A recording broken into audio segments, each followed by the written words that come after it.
শাকিব খানের সাথে তুমি স্ক্রিন শেয়ার করেছো। ওনার সঙ্গে ফার্স্ট আমার একটা অ্যাডের কাজ হয়েছে ওর সাথে, ওর ফার্স্ট টিভিসি। দেন তখন আমার ছবি রিলিজ হচ্ছে দেহরক্ষী। শিখেছি অনেক কিছু। এটা আমার ফিল হয় নাই তখনই যে ও অনেক দিন ধরে কাজ করছে আর আমি মাত্র ইন্ডাস্ট্রিতে পা রেখেছি। বড় একজন গুণী আর্টিস্টের আসলে এটা থাকা উচিত, কি টাইপের আসলে প্রেজেন্টেশন হলে মানুষ বেশি অ্যাডমায়ার করবে। সো ও ওই সময় এটা করেছে। শাকিব খানের সাথে তুমি স্ক্রিন শেয়ার করেছো, যদি বলি যে এই একসাথে কাজ করা তোমার ক্যারিয়ার গ্রাফটাকে কতখানি বদলে দিয়েছে?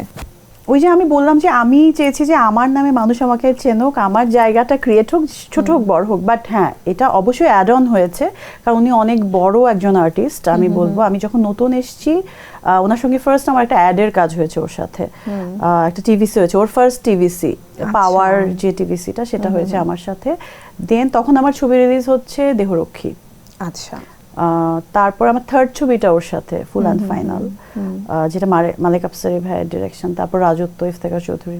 সো আমি শিখেছি অনেক কিছু, এবং ওর সাথে কাজ করতে গেলে আমার এটা যেটা হয়েছে আমি দেখলাম যে এটা আমার ফিল হয় নাই তখনই, বলবো আমি, যে ও অনেক দিন ধরে কাজ করছে আর আমি মাত্র ইন্ডাস্ট্রিতে পা রেখেছি, এই ফিলটা সে দেয় নাই। বরং দেখি যে তুমি এই মেকআপ ইউজ করছো, এরকম করছো, এরকম করছো, মানে বড় একজন গুণী আর্টিস্টের আসলে এটা থাকা উচিত। যেমন আমিও কিন্তু এখন খেয়াল করি যে এখন কেমন চলছে, কি হচ্ছে, কি টাইপের আসলে প্রেজেন্টেশন হলে মানুষ বেশি অ্যাডমায়ার করবে। সো ও ওই সময় এটা করেছে।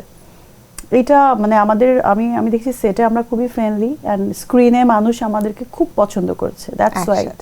ওভারফ্লো কিংবা লিকেজের ঝামেলা, ঠিক এই সমস্যার সমাধানে এসেছে স্মাইল বেবি ডাইপার। এর সুপার অ্যাবজর্পশন টেকনোলজি এখন দেয় 30% বেশি শোষণ ক্ষমতা,